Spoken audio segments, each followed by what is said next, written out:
Hello champions, welcome to extra marks NEET channel. NEET के unlimited practice का playground. यहां पर मिलेगा आपको एक्सपर्ट फैकल्टीज की गाइडलाइंस विद एआई की एक्स्ट्रा पावर के साथ अनलिमिटेड क्वेश्चंस का प्रैक्टिस करने का मौका। तो चलिए आज इस सेशन में breathing and exchange of gases इस पर्टिकुलर चैप्टर को स्ट्रॉन्ग करते हैं विद वैरायटी ऑफ क्वेश्चंस। और यही नहीं बच्चों, ये सेशन के बाद आप लोग इस वीडियो के डिस्क्रिप्शन में जाइए, वहां पर एक लिंक मिलेगा बच्चों, उस लिंक पर जाइए, आपको और भी बहुत सारे डिफरेंट टाइप्स ऑफ क्वेश्चंस देखने को मिलेंगे, आप प्रैक्टिस कर सकते हो, right. So let's get started with this chapter breathing and exchange of gases. सबसे पहले मैं आप लोगों को पिछले 5 सालों में कौन कौन से टॉपिक से क्वेश्चन आए हैं, लेट्स हैव दैट। तो सबसे पहले ट्रेंड एनालिसिस करते हैं। यहां देखिएगा आप लोग, तो यहां पर 2025, 24, 23, 22, 21 इन 5 सालों में कहां से क्वेश्चन आए बच्चों। तो बच्चों ह्यूमन रेस्पिरेटरी सिस्टम से 2022 में एक क्वेश्चन आया हुआ है, right. And if you see respiratory volumes and capacities से 2023 में और 24 में क्वेश्चन आया है। Exchange and transport of gases से बच्चों क्वेश्चन आए हैं, 24 में भी आया है एंड 22 में भी आया और 21 में 2 क्वेश्चन आए हैं बच्चों, राइट। एंड देन उसके बाद डिसऑर्डर से इसी साल एक मैचिंग टाइप ऑफ क्वेश्चन था, उसमें जो डिजीजेस डिसऑर्डर्स थे वो अलग अलग चैप्टर्स थे, उसमें से एक ऑप्शन एम्फीसीमा भी था जो इस चैप्टर से था। सो यहाँ पर 2025 में ये क्वेश्चन देखने को मिला। तो ये सारे क्वेश्चंस इस चैप्टर से देखने को मिले हैं इन टॉपिक से, ठीक है। अब एक एक करके सारे क्वेश्चंस हम लोग प्रैक्टिस करते हैं। हम सभी फैकल्टीज का ये मानना है बच्चों, जितना ज्यादा वैरायटी ऑफ क्वेश्चंस आप लोग प्रैक्टिस करोगे उतना ही ज्यादा आपका एक्यूरेसी होगा। जितना अच्छा एक्यूरेसी होगा उतना ही ज्यादा आपका कॉन्फिडेंस होगा। जितना अच्छा कॉन्फिडेंस होगा उतने अच्छे मार्क्स आएंगे। जितना अच्छा मार्क्स होगा उतना अच्छा आपका रैंक आएगा, और जितना अच्छा रैंक उतना ही अच्छा आपको मेडिकल कॉलेज मिलने वाला है। So you people are the future doctors, है ना। और ये हमारी भी रिस्पॉन्सिबिलिटी है ताकि आपका एकदम दमदार तरीके से प्रैक्टिस करवाए। सो देयरफॉर हम सारे एक्स्ट्रा मार्क्स की टीम, जितने भी एक्सपर्ट फैकल्टीज हैं, आप लोगों के लिए अग्रसर हैं। आप लोगों को लगातार वीडियोस प्रोवाइड करेंगे और उसमें अनलिमिटेड प्रैक्टिस करवाने वाले हैं, ताकि आप लोगों के एक भी कॉन्सेप्ट की क्लैरिटी रुक ना जाए, हर चीज अच्छे से हो, राइट। तो moving ahead now with the questions, एक एक करके हम डिस्कस करते हैं। सबसे पहले हम ब्रीदिंग एंड रेस्पिरेशन से देखते हैं। तो यहां पर देखो, हमें पता है ना, ब्रीदिंग जो है it's just a physical process, है ना, जहां पर we are taking the air in and we are releasing the carbon dioxide out. While respiration एक बायोकेमिकल प्रोसेस है जिसमें basically food is getting oxidised and energy is released, है ना। तो यहां से एक क्वेश्चन है बच्चों, what is the primary purpose of breathing, pulmonary ventilation.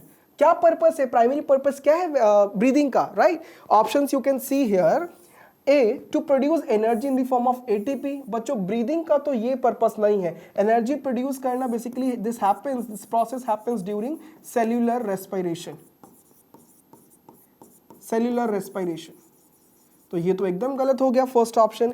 Then to exchange gases between the alveoli and blood, this is also not the primary purpose, right. To bring oxygen into the body and expel the carbon dioxide out, ये बिल्कुल सही है, this is absolutely correct, है ना। जिस process से हम लोग एयर को अंदर लेते हैं, we take the air in, that is basically called as inspiration और इनहेलेशन। और जिस प्रोसेस से we are taking the carbon dioxide out, we are expelling the carbon dioxide out, that is called as expiration और exhalation, right. तो C एकदम सही answer है इस पर्टिकुलर क्वेश्चन का। Moving ahead with the next question. अब बच्चों यहां पर modes of respiration in different organisms in animal kingdom, यहां से एक क्वेश्चन है बच्चों। देखिए अलग अलग एनिमल्स में अलग अलग मोड्स ऑफ रेस्पिरेशन हो सकते हैं, रेस्पिरेटरी स्ट्रक्चर्स हो सकते हैं। तो वहां से एक क्वेश्चन है, देखिए let's see, which of the following options gives the correct categorization of animals according to the type of respiratory structures, ठीक है। तो देखिए कौन से एनिमल में कौन सा रेस्पिरेटरी स्ट्रक्चर्स है, हमें सही मैच देखना है इनमें चारों ऑप्शंस में। ए देखिए बॉडी सरफेस से स्पॉन्जेस में होता है, सिलेंट्रेट्स के केस में भी होता है बॉडी सरफेस से, राइट। अभी देखना है सही है गलत, राइट। फ्लैटफॉर्म्स में भी होता है, बॉडी सरफेस से इन तीनों में दिख रहा है, देखो स्पॉन्जेस, फिलेंट्रेट्स एंड फ्लैटफॉर्म्स। गिल्स से देखो दिया गया है, इंसेक्ट्स में होता है, मॉइस्ट स्किन से पाइसेस में, और लंग्स से टेडपोल्स, ट्रैकिया से इंसेक्ट्स में। तो ये पूरा ही आपको गलत ऑप्शन दिख रहा है, राइट, क्लियरली गलत दिख रहा है। मूविंग अहेड नाउ, बॉडी देखो लंग्स टेडपोल्स में इम्पॉसिबल, राइट। यहां पर और भी ऑप्शंस अगर आप देखो they are not matching, but यहां पर देखिए बॉडी सरफेस से ये स्पॉन्जेस में होता है, सिलेंट्रेट्स में भी होता है, फ्लैटफॉर्म्स में भी होता है, सही बात है। गिल से जो एक्वेटिक आर्थ्रोपॉड्स है उनमें होता है, यस। पाइसेस से भी, पाइसेस में भी आपको गिल्स देखने को मिलेंगे फिशेस के अंदर। मॉइस्ट स्किन से आपको अर्थवॉर्म में देखने को मिलेगा, इवन फ्रॉग में भी होता है। लंग्स आपको रेप्टाइल्स में देखने को मिलेगा, एप्स में देखने को मिलेगा, मैमल्स यानी हम में भी देखने को मिल रहा है। ट्रैकिया इंसेक्ट्स में। ये एकदम करेक्ट फिट है बच्चों, this is the correct fit, B is the correct answer for this particular question. ठीक है, moving ahead now with the next question from human respiratory system. बच्चों I will say one thing, आप लोग जितना ज्यादा हो सके अलग अलग वैरायटी के क्वेश्चंस प्रैक्टिस कीजिए, और उसी लिए तो है we all are here, when our complete team is here no one has to take care, we will take care of everything. ठीक है, हम अच्छे से आप लोगों की प्रैक्टिस करवाएंगे डिफरेंट वैरायटी ऑफ क्वेश्चंस को, और आप लोगों के कंसेप्ट की क्लैरिटी हमारी रिस्पॉन्सिबिलिटी है, राइट। आप लोगों को करना क्या है बच्चों, अगर आपको कभी भी कोई भी क्वेरीज आती है ना, आप डायरेक्टली जाइए एक्स्ट्रा मार्क्स ऐप पर। एक्स्ट्रा मार्क्स ऐप पर आप जाइएगा, वहां बहुत सारे टॉपिक्स के आपको वैरायटी ऑफ एनिमेशंस मिलेंगे। आप एनिमेशंस देखिए, क्लियर कीजिए कॉन्सेप्ट। अगर फिर भी आप लोगों को क्वेरीज है तो उसी एनिमेशन के नीचे आपको ऑप्शन मिलेगा आस्क इट चैट, वहां पर आप अपने क्वेरीज को डालिए, आपको वहां पर आंसर मिलेगा with more and more video references, उससे और क्लैरिटी होगी आप लोगों की, राइट। और हम लोग तो हैं आप लोगों को लाइव आकर यहाँ पर यूट्यूब के प्लेटफॉर्म पर पढ़ाने वाले हैं, बहुत सारे अनलिमिटेड क्वेश्चंस की प्रैक्टिस करवाने वाले हैं, right. So all the very best, अभी मजा आने वाला है, right. Moving ahead with this question, let's see. And आपको और भी ज्यादा क्वेश्चंस प्रैक्टिस करने हैं ना, तो उसके लिए we had designed a special test for all our students. आप लोग कीजिए क्या, इसी वीडियो के डिस्क्रिप्शन में जाइए, वहां पर एक आपको लिंक मिलेगा, उस लिंक से आप लोग जो है बहुत सारे और क्वेश्चंस इस चैप्टर से प्रैक्टिस कर सकते हो, राइट। इनके वीडियो सॉल्यूशंस भी मिल जाएंगे आपको एक्स्ट्रा मार्क्स ऐप पर। ठीक है, मूविंग अहेड नाउ। ये क्वेश्चन बच्चों नीट 2022 में आया है, ऑफिशियल पेपर में आया हुआ है। क्वेश्चन देखिए, विच of the following is not the function of conducting part of the respiratory system. Respiratory system के कंडक्टिंग पार्ट का कौन सा फंक्शन नहीं है। तो बच्चों कंडक्टिंग पार्ट में आपको पता है जो भी हम एयर को इनहेल करते हैं वो बॉडी टेम्परेचर तक जाता है, ये बिल्कुल सही है, this is one of the function of conducting part. Next, ये बेसिकली सरफेस प्रोवाइड करता है, it provide surface for diffusion of oxygen and carbon dioxide, ये बिल्कुल गलत है बच्चों। जो सरफेस एरिया इंक्रीज होता है वो एल्वियोलाई की वजह से होता है, and that is not a part of conducting, right. तो ये बिल्कुल गलत हो जाएगा। Next is it clears inhaled air from the foreign particle, ये भी गलत है, राइट। ये इनहेल्ड एयर से फॉरेन पार्टिकल्स को बेसिकली सॉरी, ये बिल्कुल सही है। हम जो भी एयर को इनहेल कर रहे हैं कंडक्टिंग पार्ट में ही, तो उसमें से जो भी डस्ट हो गया या माइक्रो ऑर्गेनिजम्स हो गए वो क्लियर हो जाते हैं, तो this is also correct, right. Inhaled air is humidified, ये भी सही है, इनहेल्ड एयर ह्यूमिडिफाई हो जाता है। तो गलत क्या हो गया, option B, this is totally wrong when we talk about the function of conducting part of respiratory system, ये चीज नहीं होती है। Moving ahead now with the next question. ये क्वेश्चन बच्चों नीट 2013 का है, ऑफिशियल पेपर में आया हुआ क्वेश्चन है। यहाँ पर डायग्राम देख सकते हो आप ह्यूमन रेस्पिरेटरी सिस्टम का, ABCD, ठीक है। तो यहाँ पर आपको आइडेंटिफाई करना है and along with the main function and characteristic, ठीक है। तो यहाँ पर अगर आप देखो, इफ यू सी, एक एक करके देखते हैं। ए ट्रैकिया है, क्या ए ट्रैकिया है? यस, बट इसमें लिखा हुआ है long tube supported by complete cartilaginous rings for conducting inspired air. बच्चों कभी भी कंप्लीट कार्टिलिजिनस रिंग नहीं होता, सी शेप्ड इनकम्प्लीट होता है बच्चों, right. C shaped incomplete cartilaginous rings होते हैं, दिस इज रॉन्ग, यहाँ पर कंप्लीट लिखा है तो ये गलत हो गया। देन देखिए बी प्लूरल मेम्ब्रेन है, surround ribs on the both side of and provide cushion against the rubbing। B क्या प्लूरल मेम्ब्रेन है? Okay, and they surrounds the ribs, नहीं, they do not surround ribs. Pleural membrane जो है lungs को surround करते हैं, ना कि रिब्स को, तो ये भी गलत हो गया, दिस इज अगेन रॉन्ग, ये तो था ही गलत, ये भी गलत हो गया। नेक्स्ट सी देखिए, alveoli, C is alveoli, thin walled vascular bag like structure for exchange of gases. C देखो ये रहा बच्चों, दीज आर एल्वियोलाई, बिल्कुल सही है ना। और ये वस्कुलराइज बैग लाइक स्ट्रक्चर होते हैं, इन स्ट्रक्चर्स के चारों तरफ आपको ब्लड कैपिलरीज मिलेंगे और यहीं पर एक्सचेंज होता है गैसेस का, कार्बन डाइऑक्साइड और ऑक्सीजन का। तो ये C is absolutely correct champions, यहाँ पर सी बिल्कुल सही है according to this question. Yes, correct, समझ में आया आप लोगों को। Moving ahead now with the next question. Okay champions, let's understand this question, इसको देखते हैं, इसको समझते हैं, राइट। इस क्वेश्चन में अगर आप देखो एक डायग्राम दे रखा है और उसमें labelling A B C D E है, ठीक है। तो एक एक करके देखते हैं इसको, राइट। यहां पर अगर आप देखो A, तो A जो है दिस इज, ये पूरा स्ट्रक्चर एल्वियोलाई है ना। तो ये एल्वियोलाई वाला स्ट्रक्चर C दे रखा है, तो दिस इज एल्वियोलाई, ठीक है। और इसके अंदर ये क्या है, एल्वियोलर सेक, एल्वियोलर सेक, ठीक है। उसके बाद ए हो गया, ये हो गया। उसके बाद देखिए ये वाला स्ट्रक्चर जो है ई इज बेसिकली क्या, ट्रैकिया ही तो है, इनकम्प्लीट कार्टिलेजिनस रिंग से बना हुआ, दिस इज ट्रैकिया। ट्रैकिया जब बाइफरकेट हो जाता है दो में, it forms bronchi, primary bronchi, वो फिर बाइफरकेट होगा तो सेकेंडरी ब्रोंकाई, तो ये क्या हो जाएगा, सेकेंडरी ब्रोंकाई, ठीक है। उसके बाद अगर आप देखो एक सिंगल है तो ब्रोंकस बोलोगे, दो को ब्रोंकाई बोल रहा हूं मैं, ब्रोंकस, ठीक है। उसके बाद फर्दर आगे देखो ये टर्मिनल जो पार्ट है this is basically called as bronchioles, जो कैरी करते हैं एल्वियोलाई को, तो ये वाला पार्ट हो जाएगा ब्रोंकियोल, और यहां पर फिर एल्वियोलाई होगा, उसके अंदर एल्वियोलर सेक होगा, राइट। तो अगर आप मैच करो, if you see A is alveolar sac, इसमें दिख रहा है आपको एल्वियोलर सेक, इसमें तो नहीं, इसमें एल्वियोलाई है तो इसको एलिमिनेट कर दो, इसमें भी एल्वियोलर सेक है, इसमें एल्वियोलाई है तो इसको भी एलिमिनेट कर दो, राइट। देन मूविंग अहेड अगर आप देखो अगला, बी इज सेकेंडरी ब्रोंकस, तो यहां पर ये दिख रहा है आपको secondary bronchus. C is alveoli, C alveoli है, बिल्कुल सही बात है। डी जो है वो ब्रोंकियोल्स है, यस, एंड जो ई है वो ट्रैकिया है, ई इज ट्रैकिया, बिल्कुल सही। इट मींस ए इसका एब्सोल्युटली करेक्ट फिट ऑप्शन बैठेगा, right. So moving ahead now with the next question, mechanism of breathing से, ये 2020 का क्वेश्चन ऑफिशियल नीट में आया हुआ क्वेश्चन है बच्चों, राइट।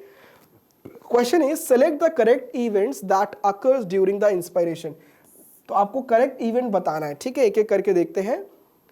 जब इंस्पायरेशन होता है, आप लोग पहले तो मैकेनिज्म आप लोगों को पता है, क्लास में किया हुआ है, तो होता क्या है, बाहर से अंदर एयर आता है, oxygen is taken into the body. अब इस केस में क्या होगा, अंदर इंट्रापल्मोनरी प्रेशर जो है वो कम होगा और बाहर एटमॉस्फेरिक प्रेशर ज़्यादा होगा, तभी तो हाई टू लो मूवमेंट होगा।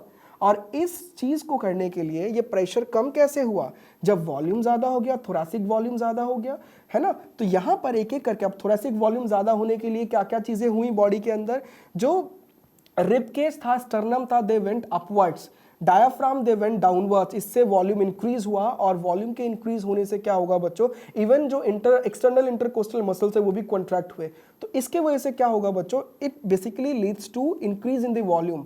थोरैसिक वॉल्यूम अगर बढ़ जाता है तो मींस इंट्रापल्मोनरी प्रेशर कम हो जाएगा, राइट, एंड इसके वजह से मूवमेंट आउटसाइड टू इनसाइड होगा। तो एक एक करके देख लेते हैं, क्या डायफ्राम कॉन्ट्रैक्ट होता है, बिल्कुल सही बात है, यस, इंस्पायरेशन में डायफ्राम कॉन्ट्रैक्ट होता है।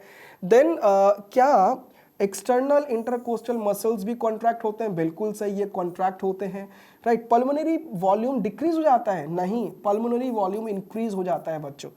इंट्रा पल्मोनरी प्रेशर इंक्रीज हो जाता है, नहीं, ये भी आपका गलत है, इंट्रा पल्मोनरी प्रेशर डिक्रीज हो जाता है, ठीक है। कब अगर वॉल्यूम इंक्रीज होगा तो प्रेशर तो डिक्रीज होगा ही ना, तो this is decreasing not increasing, तो दो गलत है, दो सही है, 1 और 2 इज ओनली करेक्ट। तो यहाँ पर 1 और 2 आपको दिख रहा है ऑप्शन सी में, तो यानी कि ये is the correct fit for this particular question, ठीक है। Moving ahead with the next question, champions, again I am saying, आप लोगों को और भी क्वेश्चंस प्रैक्टिस करने होंगे तो आप इसी वीडियो के डिस्क्रिप्शन में जाइए और वहां पर आप लोगों को ओपन टेस्ट का लिंक मिलेगा, आप जाइए और ढेर सारे क्वेश्चंस प्रैक्टिस कीजिए। एंड वन मोर थिंग, आप जब प्रैक्टिस करोगे ना, उसके बाद अगर आप लोगों को इन डिटेल वीडियो सॉल्यूशंस चाहिए होंगे तो आप जाइए एक्स्ट्रा मार्क्स ऐप पर, वहाँ पर आपको इन डिटेल सॉल्यूशंस मिल जाएंगे और आपको ढेर सारे एनिमेशंस भी मिलेंगे बच्चों, उससे आपके कॉन्सेप्ट की क्लैरिटी होगी। और अगर एनिमेशन देखने के बाद भी कोई क्वेरी हो जाता है, वैसे तो नहीं रहेगा बट स्टिल अगर क्वेरी रहता है तो वहाँ पर आस्क इट चैट का फीचर है, वहाँ पर आपने क्वेरीज को, डाउट्स को लिखिए और वहाँ पर आपको उसके सॉल्यूशंस मिल जाएंगे, राइट। एंड उसके लिए आपको बहुत सारे रेफरेंस वीडियोज़ भी मिलेंगे, you can just go and check it, clear. Moving ahead now, आगे बढ़ते हैं बच्चों। नेक्स्ट क्वेश्चन इज दिस, ये नीट 2016 का क्वेश्चन है। क्वेश्चन में बोला गया है lungs do not collapse between the breaths, right, and some air always remains in the lungs which can never be expelled because, ठीक है। अच्छा, लंग्स जो है कोलैप्स नहीं होते ब्रीदिंग के दौरान, कुछ एयर स्टिल हमारे लंग्स में रह जाते हैं, कभी बाहर नहीं आते, सम अमाउंट ऑफ एयर, क्यों, व्हाई बच्चों, आपको पता है ना, there is a negative intrapleural pressure which is basically pulling at the lungs wall, और यही के वजह से, इसी के वजह से कुछ आपको पता है कुछ एयर हमारे लंग्स में रहते हैं, residual volume is always there. तो बच्चों this is basically preventing the lungs to collapse between the breath, ठीक है। तो यहाँ पर सिर्फ लिखा हुआ है नेगेटिव प्रेशर होता है लंग्स में, नहीं, there is a negative intrapleural pressure pulling at the lung wall, ये बिल्कुल करेक्ट है, this is absolutely correct. Next is there is a positive, positive तो होता ही नहीं है, right. Then next is pressure in the lungs is higher than that of the atmospheric pressure, wrong. तो यहां पर B is the correct fit, there is a negative intrapleural pressure pulling at the lungs wall. तो B इसका एकदम सही answer होगा। Moving on, ये रहा अगला क्वेश्चन। देखिए क्वेश्चन बोला है which of the following changes occur in the diaphragm and intercostal muscles when the expiration of air takes place. ठीक है, तो इनमें से कौन से चेंजेस होते हैं डायाफ्राम और इंटरकोस्टल मसल्स में जब एक्सपायरेशन होता है? बच्चों एक्सपायरेशन में क्या होता है, बॉडी से एयर बाहर आ रहा है, carbon dioxide is coming out. अब इस केस में क्या होगा, अंदर हाई प्रेशर होना चाहिए, बाहर लो। अब अंदर हाई प्रेशर कब क्रिएट होगा बच्चों, जब अंदर वॉल्यूम विल डिक्रीज, राइट। जो थोरैसिक वॉल्यूम है, थोरैसिक वॉल्यूम जो है वो अगर कम होगा तो बच्चों थोरैसिक वॉल्यूम के कम होने से इंट्राप्लूरल प्रेशर जो है, इंट्रापल्मोनरी प्रेशर, इंट्रापल्मोनरी प्रेशर ये बढ़ जाएगा, दिस विल इंक्रीज। एंड अगर अंदर प्रेशर ज्यादा है एटमॉस्फेरिक के प्रेशर के कंपैरिजन में, तो movement will be inert inside to outside, this is expiration. तो लेट्स सी, एक बार देखते हैं। अब ये सब करने में, वॉल्यूम कम करने में, प्रेशर बढ़ाने में कौन कौन से बॉडी के स्ट्रक्चर्स काम कर रहे हैं बच्चों। सबसे पहले तो डायाफ्राम रिलैक्स हो जाता है, इवन तो जो इंटरकोस्टल मसल्स है वो अगेन इट रिटर्न्स। एंड यहां पर याद रखिएगा डायाफ्राम जो स्टर्नम है वो भी अपने नॉर्मल पोजीशन पे आ जाता है एज कंपेयर टू इंस्पायरेशन। तो एक एक करके ऑप्शंस देख लेते हैं। ए है इंटरनल इंटरकोस्टल मसल्स रिलैक्स हो जाता है एंड डायाफ्राम कॉन्ट्रैक्ट। डायाफ्राम कभी कॉन्ट्रैक्ट नहीं होता एक्सपायरेशन में, ये गलत है। ठीक है, अगला देखिए relaxation of the diaphragm, diaphragm relax हो जाता है, बिल्कुल सही। एंड इंटरकोस्टल मसल्स भी रिलैक्स हो जाते हैं, बिल्कुल सही। एंड ये रिटर्न हो जाते हैं, returns the diaphragm and the sternum to their normal positions, वापस से नॉर्मल पोजीशन पे आ जाते हैं, ये बिल्कुल सही है। इसी के वजह से तो थोरैसिक वॉल्यूम डिक्रीज हो जाता है और इंट्रापल्मोनरी प्रेशर इंक्रीज हो जाता है। तो ये बिल्कुल सही फिट है इस पर्टिकुलर क्वेश्चन के लिए, right. So moving ahead now with the next question. अब रेस्पिरेटरी वॉल्यूम्स एंड कैपेसिटी से क्वेश्चन है बच्चों। रेस्पिरेटरी वॉल्यूम्स में आप लोगों को पता होना चाहिए tidal volume, right, inspiratory reserve volume, expiratory reserve volume, residual volume, right. ये सारे वॉल्यूम्स आप लोगों को पता होना चाहिए, राइट।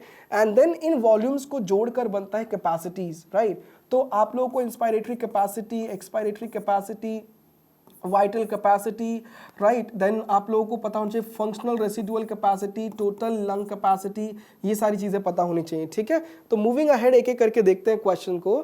यहां पर नीट 2020 का क्वेश्चन है बच्चों, ऑफिशियल एग्जाम में आया हुआ है। The total lung capacity TLC is the total volume of air accommodated in the lungs at the end of the forced inspiration. This includes total lung capacity जो होता है बेसिकली क्या होता है, जब आप ऐड कर देते हो बाकी वॉल्यूम्स को, जो टोटल वॉल्यूम ऑफ एयर है जो लंग्स के अंदर आ पा रहा है at the end of forced inspiration, जब आप फोर्सफुली इंस्पायर कर रहे हो एयर तो तब कितना वॉल्यूम है, राइट। तो इस केस में बच्चों आप लोगों को पता है TLC जब कैलकुलेट करते हैं तो इसमें कुछ वॉल्यूम्स को ऐड करते हैं। क्या क्या ऐड करते हैं, TLC टोटल लंग कैपेसिटी के लिए हम ऐड करेंगे सबसे पहले तो याद रखना इंस्पिरेटरी रिजर्व वॉल्यूम को, एक्सपायरेटरी रिजर्व वॉल्यूम को, टाइडल वॉल्यूम को और इसके साथ साथ रेसिडुअल वॉल्यूम को। इन सारे वॉल्यूम्स को जब जोड़ दोगे तो मिलेगा टोटल लंग कैपेसिटी। ठीक है, अब कहाँ दिख रहा है आप लोगों को इसमें, यहाँ पर देखो RV रेसिडुअल वॉल्यूम तो ठीक है, ERV भी ठीक है, कैपेसिटी दे दिया ये तो गलत हो गया।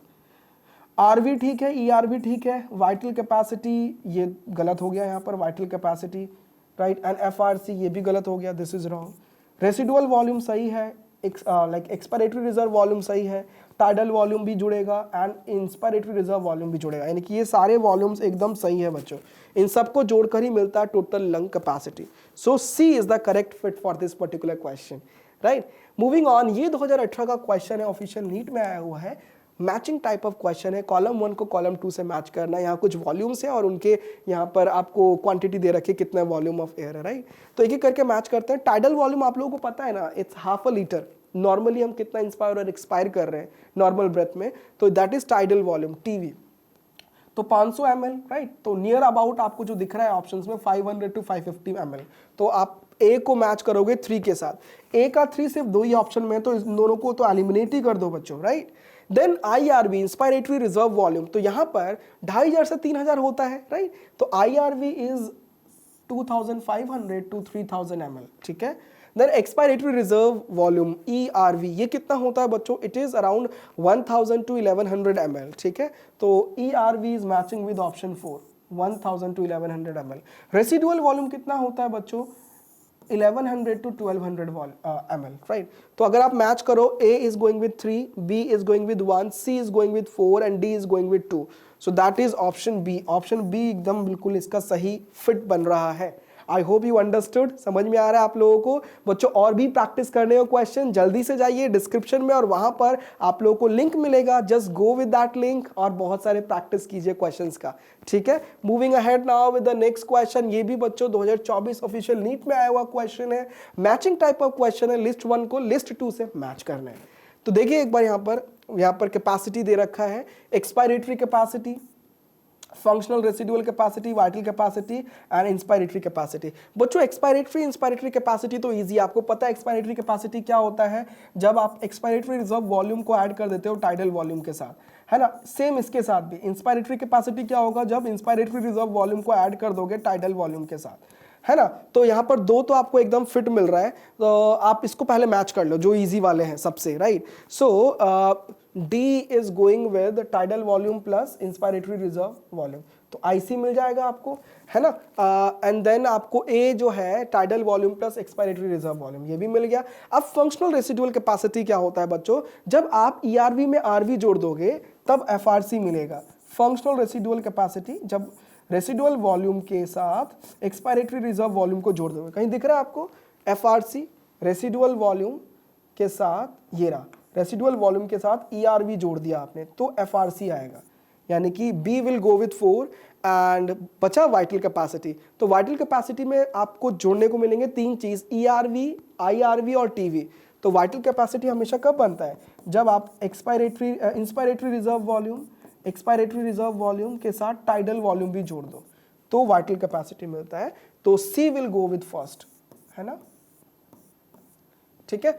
तो इट मींस A के साथ आपका सेकंड जा रहा है, B के साथ 4 जा रहा है, C के साथ फर्स्ट जा रहा है एंड D के साथ 3 जा रहा है, राइट। यानी कि A एकदम इसका करेक्ट फिट बन रहा है बच्चों, if you see, right. I hope you understood this question. ऐसे ही आपको एकदम अच्छे क्लैरिटी के साथ कॉन्सेप्ट्स और क्वेश्चन सीखने को मिलेंगे। तो जल्दी से लाइक कर दीजिए, सब्सक्राइब कर दीजिए, शेयर कर दीजिए, और जो भी नीट के लिए प्रिपेयर कर रहा है आपके नोन टू, उन लोगों को ये वीडियो शेयर कीजिए ताकि उनकी भी थोड़ी बहुत हेल्प हो, right. Moving ahead now with the next question. ये 2023 का क्वेश्चन है बच्चों, ऑफिशियल नीट का क्वेश्चन है। Vital capacity of lung is, vital capacity मैंने बताया था inspiratory reserve volume, expiratory reserve volume के साथ आप टाइडल वॉल्यूम जोड़ दो, ये 3 वॉल्यूम जोड़ोगे तो मिलेगा VC, वाइटल कैपेसिटी, राइट। सो यहां पर अगर आप देखो तो फर्स्ट ही आपका सही बिल्कुल फिट हो रहा है, IRV, ERV और TV। सो अब बात करते हैं अगले टॉपिक की। यहां पर 2016 का क्वेश्चन है, if you see exchange of gases से, the partial pressure of oxygen in the alveoli of the lungs is. Alveoli of lungs में जो ऑक्सीजन का पार्शियल प्रेशर होता है वो कितना होता है? तो बच्चों it is equal to that of the blood, नहीं, बिल्कुल भी नहीं, right. It is more than that in the blood, ये बिल्कुल सही है, राइट। अंदर अगर आप देखो एल्वियोलाई में, यहां पर partial pressure of oxygen is 104 mm ऑफ Hg, यस। तो it is definitely going to be more than that of the blood. Blood में इससे तो कम ही होता है 104 से, राइट। तो बी एकदम सही है इसका। Moving ahead with the next question which is from transport of gases, 2020 के ऑफिशियल नीट में आया हुआ है। Identify the wrong statement with reference to the transport of oxygen. Oxygen के ट्रांसपोर्ट के रेफरेंस में रॉन्ग स्टेटमेंट बताओ, ठीक है। तो यहां लिखा higher H+ concentration in alveoli favours the formation of oxy haemoglobin, ये बिल्कुल गलत है, राइट। देन लो, एक सेकेंड, रॉन्ग स्टेटमेंट ही बोला है ना, ये तो एकदम गलत है। लो H+ कंसेंट्रेशन होना चाहिए in the alveoli, that will favour the formation of oxy haemoglobin. Then B बोला है लो कार्बन डाइऑक्साइड का partial pressure in alveoli will favour the formation of oxy haemoglobin, ये बिल्कुल सही है। Binding of oxygen with haemoglobin is mainly related to partial pressure, ये भी बिल्कुल सही है। Partial pressure of carbon dioxide can interfere with the oxygen binding with haemoglobin, ये भी बिल्कुल सही है। गलत क्या हो गया आपका? फर्स्ट ए वाला, इसीलिए हम लोग गलत वाले को सिलेक्ट करेंगे, ऑप्शन ए को, राइट। मूविंग अहेड, ये 2024 यानी कि लास्ट ईयर के नीट में आया हुआ है, which of the following factors are favourable for the formation of oxy haemoglobin in alveoli. Alveoli में ऑक्सी हीमोग्लोबिन के फॉर्मेशन के लिए क्या क्या फेवरेबल फैक्टर्स है। आपको बताया था बच्चों, लाइक ऑक्सीजन का पार्शियल प्रेशर ज़्यादा होना चाहिए, ये बिल्कुल सही है। कार्बन डाइऑक्साइड का पार्शियल प्रेशर लो होना चाहिए, यहाँ पर हाई दिया तो गलत हो गया ये। ऑक्सीजन का पार्शियल प्रेशर हाई, सही है ये। और H+ की कंसेंट्रेशन कम होनी चाहिए, ये भी सही है, यानी कि बी एकदम सही है यहाँ पर, राइट। लो PCO2 तो सही है, लेकिन हाई H+ कंसेंट्रेशन गलत हो गया, ये लो होना चाहिए H+ कंसेंट्रेशन। लो PCO2 यानी कि पार्शियल प्रेशर लो, लेकिन हाई टेम्परेचर, बिल्कुल ये गलत हो गया यहाँ पर, यानी कि एक ही फिट है बच्चों यहाँ पर, that is option B, right. ये 2021 का क्वेश्चन है बच्चों, ऑफिशियल नीट का assertion reason type of question. Assertion देखिए ध्यान से, a person goes to high altitude and experiences altitude sickness. एक इंसान जाता है एकदम ऊंचाइयों पर, हाई एल्टीट्यूड माउंटेन्स पर, और वहां पर उनको एल्टीट्यूड सिकनेस हो जाता है। और सिम्टम्स क्या क्या आते हैं, ब्रीदिंग में डिफिकल्टी होती है, हार्ट पल्पिटेशंस होते हैं, ये सारी प्रॉब्लम्स आने लगती है, राइट। अब रीजन वाले स्टेटमेंट में दिया है, due to low atmospheric pressure at high altitude the body does not get sufficient oxygen, एकदम सही है। ये वाला फर्स्ट स्टेटमेंट भी सही है। जब भी कोई इंसान ऊंचाइयों पे जाता है, लाइक हाइट्स पे जाता है, माउंटेन्स पे जाता है, वहाँ पर एल्टीट्यूड सिकनेस होता है, बिकॉज वहाँ पर पार्शियल प्रेशर जो है, एटमॉस्फेरिक जो प्रेशर होता है at basically high altitude is low, है ना। और यहाँ पर जो बॉडी है वो इनफ ऑक्सीजन नहीं मिल पाता उनको, ठीक है। तो यानी कि असर्शन और रीजन दोनों ही सही है, और reason is also the correct explanation of assertion, so I will go with option A, ठीक है। ए एकदम इसका सही आंसर होगा, दोनों ही स्टेटमेंट सही है, एंड रीजन जो है असर्शन का एकदम करेक्ट एक्सप्लेनेशन है। Okay, moving ahead with this question which is from the topic regulation of respiration. यहां से नीट 2020 का एक क्वेश्चन आया हुआ है बच्चों, इसमें मैचिंग करना है कॉलम 1 को कॉलम 2 से। यहां देखिए ABCD, ए इज न्यूमोटैक्सिक, ठीक है। कभी भी आप देखो pneumotaxic, that is basically there in the pons region of brain, ठीक है। ऑक्सीजन डिसोसिएशन की जब भी बात करें बच्चों, सो यहाँ पर haemoglobin is one of the thing which is being involve. Oxygen dissociation, oxygen के साथ जब भी हीमोग्लोबिन मिलता है, ऑक्सी हीमोग्लोबिन बनाता है, देन दे डिसोशिएट्स, है ना। तो यहाँ पर B is going with 3। Then carbonic anhydrase की बात करें, कहाँ पे अबंडेंट होते हैं कार्बोनिक एनहाइड्रेस एंजाइम, RBCs में, right. So C will go with 4। And primary site of exchange of gases, gases का एक्सचेंज कहाँ होता है, प्राइमरी साइट कौन सा है लंग्स में, एल्वियोलाई, ठीक है। यानी अगर मैच करो, A is going with 2, B is going with 3, C is going with 4 and D is going with 1, that is यहाँ पर आपका A एकदम करेक्ट फिट बन रहा है इस पर्टिकुलर क्वेश्चन के लिए, राइट। मूविंग ऑन, ये 2014 में क्वेश्चन आया, ऑफिशियल नीट में आया हुआ क्वेश्चन है, how do parasympathetic neural signals affect the working of the heart, ठीक है। Parasympathetic neural signals working of heart को कैसे इफेक्ट करते हैं, राइट। तो बच्चों आपको पता है ना, वो कार्डियक आउटपुट और हार्ट रेट दोनों को ही डिक्रीज कर देते हैं जब भी पैरासिम्पैथेटिक न्यूरल सिग्नल्स आते हैं। तो इट मींस आप अगर ऑप्शंस देखो, रिड्यूस बोथ हार्ट रेट और कार्डियक आउटपुट। आपको पता है ना, जो कार्डियक आउटपुट है इंटर रिलेटेड है, heart rate into strokes volume. अगर हार्ट रेट डिक्रीज हुआ तो डेफिनेटली कार्डियक आउटपुट भी डिक्रीज होगा, यानी कि आपका फर्स्ट एकदम सही है यहाँ पर। बाकी भी देख लो, कभी भी पैरासिम्पैथेटिक न्यूरल सिग्नल्स जो है हार्ट रेट को इंक्रीज कर रहे हैं without affecting the cardiac output, कभी भी ऐसा नहीं होगा। अगर हार्ट रेट बढ़ रहा है तो कार्डियक आउटपुट भी बढ़ेगा, तो ये तो बिल्कुल ही गलत हो गया, राइट। सी में लिखा है heart rate and cardiac output दोनों इंक्रीज हो जाते हैं, ये तो बिल्कुल ही नहीं होता, राइट। नेक्स्ट, पैरासिम्पैथेटिक ये काम नहीं करेंगे, हार्ट रेट डिक्रीज हो जाएगा लेकिन कार्डियक आउटपुट इंक्रीज नहीं। अगर हार्ट रेट डिक्रीज होता है तो कार्डियक आउटपुट भी डिक्रीज होगा, यानी कि ये भी गलत हो गया स्टेटमेंट। तो करेक्ट आंसर हो जाएगा option A, right. Moving ahead now, अब ये इसी साल क्वेश्चन आया हुआ बच्चों 2025 में डिसऑर्डर से, ठीक है। तो यहाँ पर अगर आप देखो, लिस्ट 1 में सारे डिसऑर्डर्स हैं और लिस्ट 2 में उनकी एक्सप्लेनेशन दे रखी है, राइट। हालांकि ये क्वेश्चन काफ़ी अलग अलग चैप्टर से मिक्स है, बट सिंस यहाँ पर एम्फीसीमा इसी चैप्टर से, तो मैंने ये कंसीडर किया यहाँ पर, राइट।